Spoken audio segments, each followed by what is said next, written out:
Nuevamente les saludamos con mucho gusto en esta emisión de este programa transmitido desde la sede de la Unión Mexicana del Sureste en la ciudad de Mérida, Yucatán. Me acompaño aquí también nuevamente de usted, profesor Mesa. Bienvenido. Gracias, Pastor Corona. Un privilegio estar con usted también.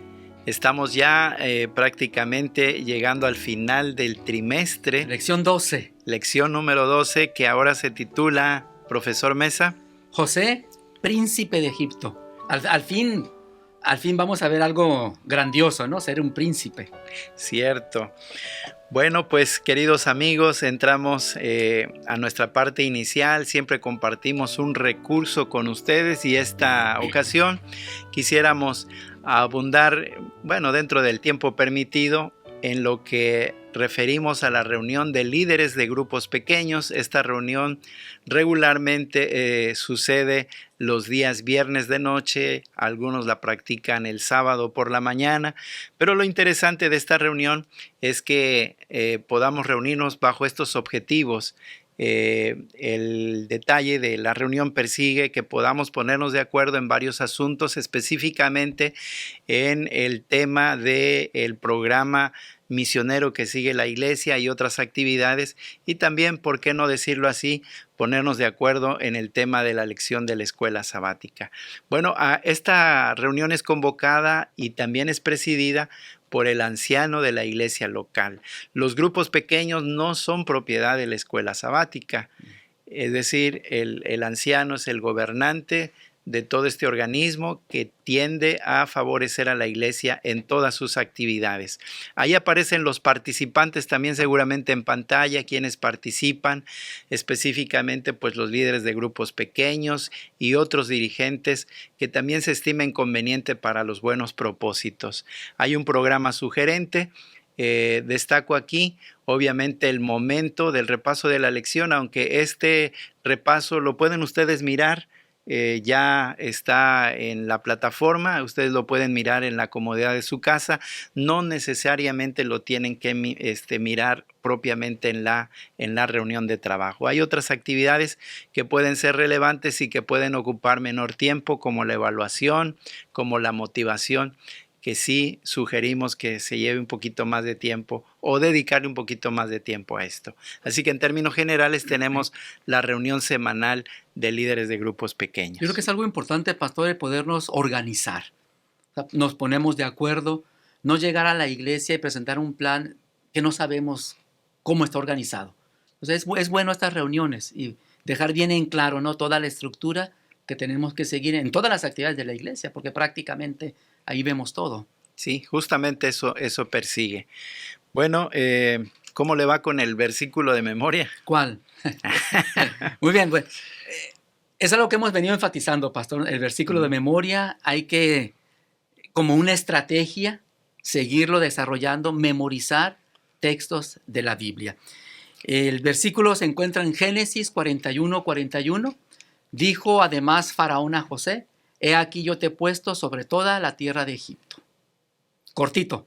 Felicidades, excelente. ¿Y usted cómo le va con su bitácora? Con la bitácora. Bueno, ahora quise registrar uno de mis reflexiones, lo que me pareció también relevante. Hay dos temas que vamos a platicar aquí justamente. Sin embargo, quiero destacar uno de ellos y trata exactamente con la administración. Dice, aquí lo anoté: si se administran bien los buenos momentos, se pueden enfrentar y soportar sin problema los momentos críticos de la vida. O sea, los tendremos, pero se pueden. Claro, va a haber momentos críticos muy difíciles, sin embargo, si se administran bien, vamos a poderlos soportar. Excelente reflexión, pastor. Correcto, y bueno, pues ahora vamos a los datos curiosos. ¿Qué encontramos ahora? Bueno, me gustó mucho. Busqué algo acerca de Egipto. José va a ser el príncipe de Egipto. Conocer un poco más del país de Egipto. Un país de muchos años. ¿Y qué encontré? Egipto fue fundado por uno de los descendientes de Cam. Uno de los hijos bíblico. de Noé. Sí, de los hijos de Noé. Interesante saber esto. Por Misraim. Y realmente encontré que esa palabra Misraim es tiene el significado de Egipto. Egipto es una traducción de una palabra griega, pero fue fundado Egipto por Misraim.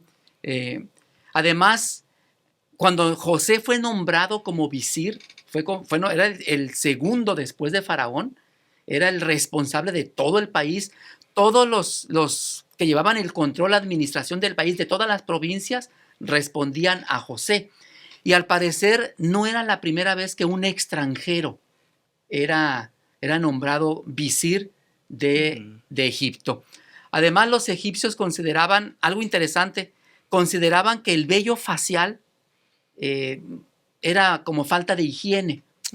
Por eso el pueblo de Israel, que era un pueblo... lo conservaba, ¿no? Exactamente, lo usaban. Se mantuvieron, era mejor mantenerse alejados del pueblo de Egipto, de los egipcios, por eso en la tierra de Gosén. Por esa razón José, cuando sale de la cárcel, se afeitó, porque era un principio de higiene para los egipcios. Además encontré que Egipto forma parte, pastor, de muchas de las profecías bíblicas. Ciertamente. Dios toma en cuenta Egipto para muchos, desde antes de formarse como pueblo de Israel, hasta después en las profecías bíblicas aparece Egipto como parte de esas profecías. Algo interesante también, que Egipto era un proveedor en la época de Israel, ya como nación, de Salomón, por ejemplo. Egipto le proveía de carros para la guerra y de caballos. O sea, siempre hubo una relación entre Egipto y el pueblo de Israel. Sí, me recuerdo que en los tiempos de Salomón, enfáticamente la Biblia dice que le pide a los reyes no vayan a Egipto a traer caballos, porque los mejores corceles estaban allí. Exacto. Es algo interesante. Algo también interesante es que el pueblo de Israel, ya como nación, y Egipto siempre mantuvieron guerras y alianzas. Y algo interesante es que Dios le dijo al pueblo de Israel, no vuelvan a Egipto. Sí. Son de los datos interesantes que podemos encontrar. Muy interesantes. De hecho, Egipto siempre va a ser un referente hacia la idolatría, hacia la esclavitud, y Dios también parece que enfatiza demasiado a su pueblo, no vayan, pero circunstancialmente permite que vayan en algún momento, ¿no? Que llama la atención eso, seguramente tiene una explicación. Bueno, platíquenos, profesor Mesa, ahora la estrategia didáctica. Bien, me gustaría mencionar una estrategia muy interesante. Es el estudio de casos o método de casos. ¿En qué consiste esta estrategia? Nosotros como maestros de la escuela sabática, como maestros de los grupos pequeños, podemos abordar situaciones específicas de la lección, las podemos abordar y presentar la enseñanza en nuestra propia experiencia. Por ejemplo, del caso de José. Nosotros podríamos abordar la situación de José. José pasó por situaciones muy diversas y muy difíciles.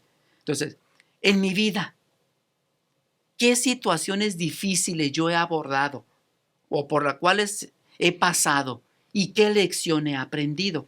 Entonces, la misma situación de José yo la transfiero a mi vida y hago un análisis. Ese es el método de casos, en resumen, ¿no? Es aplicar mi vida a la lección, a la aplicación que yo quiero sacar de allí y ver el proceso, por lo cual es, en este caso, lo que yo he vivido y que he aprendido de la lección, porque lo que queremos es reforzar el estudio de la Biblia. Claro. ¿Qué haría yo como alumno, como cristiano, en una situación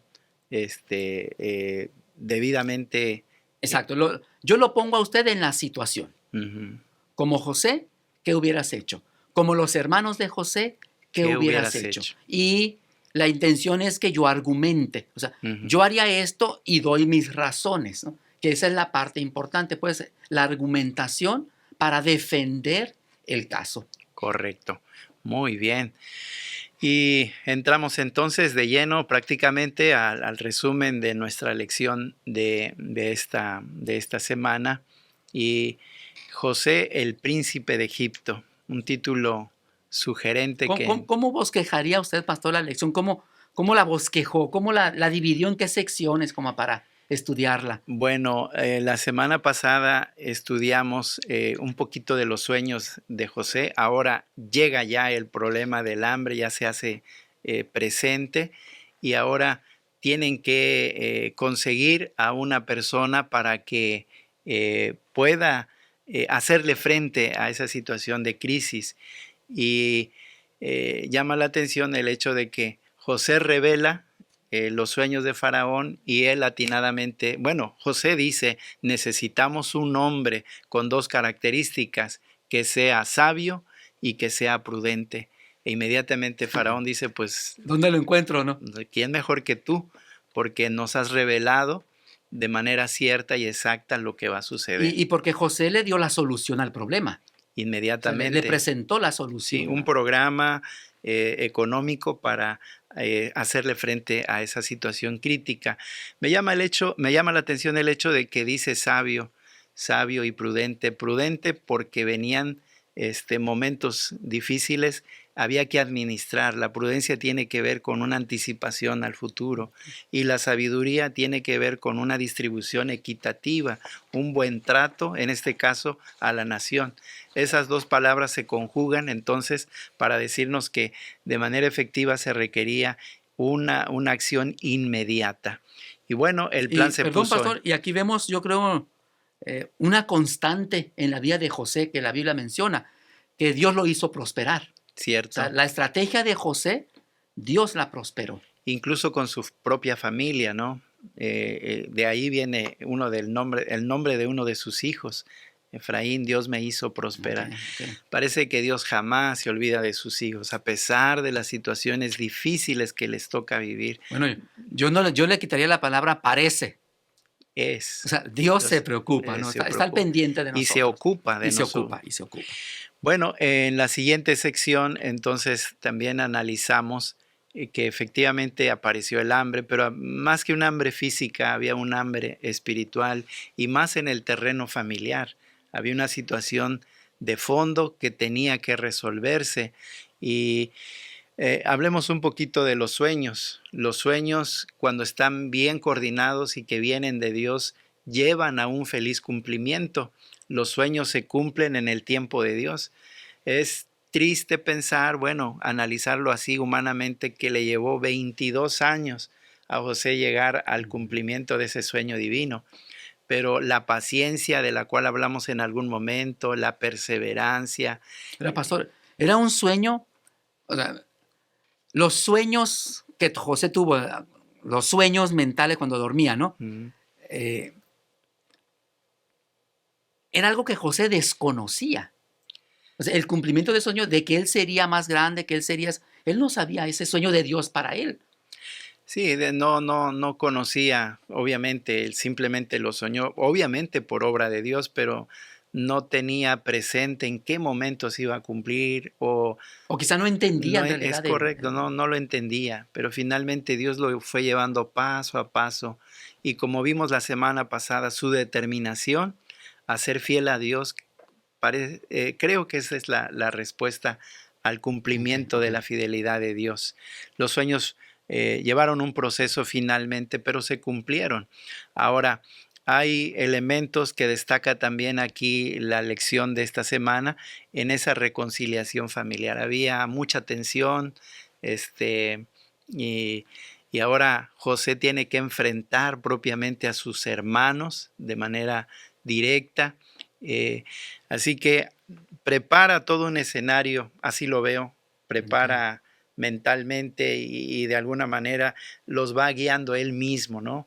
Me gusta eso que José va preparando el escenario, va conduciendo todos los acontecimientos de tal forma que busca que sus hermanos lleguen al conocimiento de su persona, Claro, se claro. pueda encontrar una reconciliación familiar.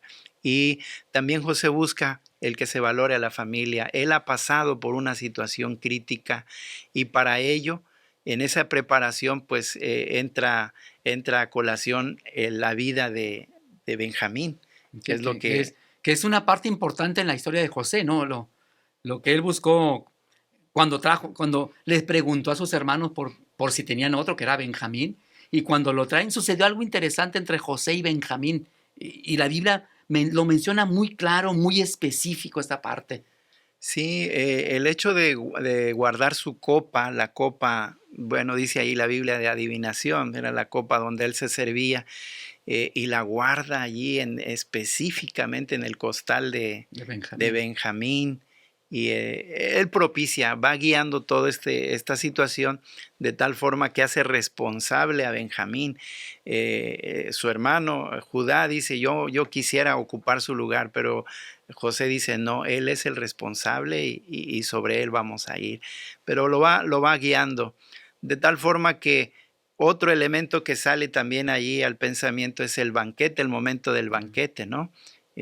Finalmente se resuelve esta situación con prisión y demás, pero el banquete es un momento decisivo también para descubrir si verdaderamente hay un arrepentimiento de parte de los O sea, hermanos. todo era una estrategia de José para ver cómo habían avanzado o retrocedido sus hermanos en lo que respecta a su fidelidad a Dios o a ellos como familia. Sí, imagínese que ahora dice que le sirven 5 veces más a Benjamín. Yo imagino a José mirando el cuadro, voy a esperar cómo van a reaccionar. Conmigo se portaron muy mal, con esa túnica de colores, ahora con mi hermano, vamos a ver cómo se portan. ¿Habrá verdadero y sincero arrepentimiento? Y me gusta que la Biblia dice que comieron, convivieron felizmente, no hubo ningún acontecimiento diferente. Así que se ve un avance en la vida de los muchachos y especialmente también en la vida de Judá. Judá va a sobresalir ahora como un líder nato. Judá va a preparar también a sus hermanos los lleva a casa, está pendiente del muchacho. Hasta de su padre, ¿no? Porque a su padre le dio la tranquilidad y la seguridad de que yo voy a cuidar de él. O Ujú. sea, esa preocupación, como usted dice, de sus hermanos fue prácticamente una preocupación de toda la familia que él tenía. Sí, por eso decíamos anteriormente que hay una preocupación ahora ya familiar, ya no está José pensando de otra manera fuera de la lógica de tener una familia unida, ahora está preservado ese elemento.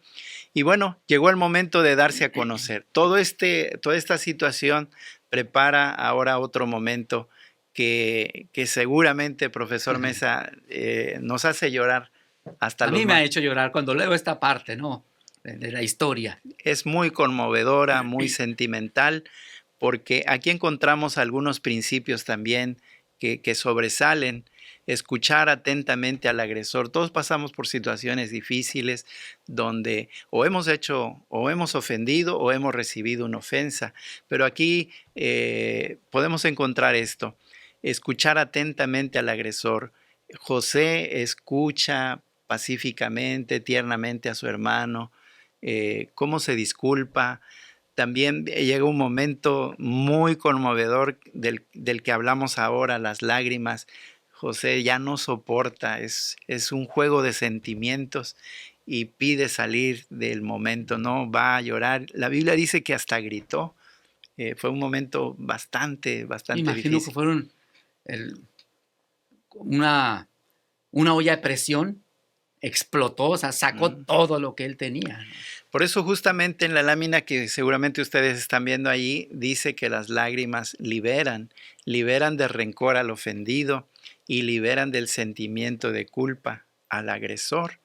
El perdón finalmente es un milagro divino, no es en automático, Ujú. pero Dios lo permite cuando lo buscamos de manera sincera. Y en ese momento pues hubo abrazos, una expresión de afecto y también parece ahora notarse que la confianza se retoma. Así que esto repito, es todo un proceso que finalmente llega a un cumplimiento feliz.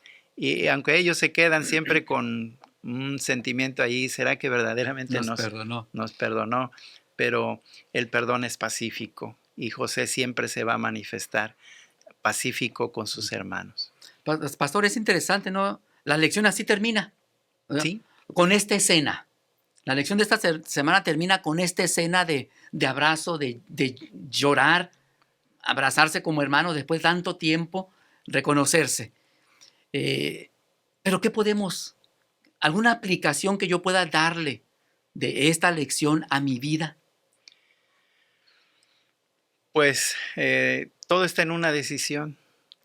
Creo que pudo haber tenido otro final, si hubiese sido 100% humano, tal vez un acto de venganza, que era lo más lógico pensar. Las telenovelas mexicanas terminan a veces en esos desenlaces, ¿no? Al que llaman feliz. Sin embargo, creo que la capacidad de decidir cómo comportarnos, qué acto podemos seguir a un comportamiento tan negativo. Me gusta y me quedo también con esto de que Dios convierte el mal en bien, a pesar de una carrera humanamente vista así como poco satisfecha. Dios finalmente le llega ciertamente a un final feliz. Me gusta este hilo que hemos visto desde a lo largo de todo el libro de Génesis, porque ha habido aciertos y errores de nuestros personajes, pero en todo este camino, siempre la mano conductora de Dios de convertir el mal, cómo poderlo convertir a un bien o cómo sacarle provecho a nuestros propios errores. Dios en su amor o en su misericordia todavía nos echa la mano, podríamos decir, de convertir nuestros errores en algo de beneficio para nuestra vida. Cierto. Amigos, hemos llegado al final de este interesante momento y esperamos en Dios que ustedes y los suyos puedan disfrutar también de lo que hemos platicado aquí en términos breves. Nos vamos a ver con toda seguridad, profesor Mesa, en una próxima emisión. Así que nos despedimos cariñosamente de ustedes. Que Dios les acompañe. Reciban bendiciones del Señor.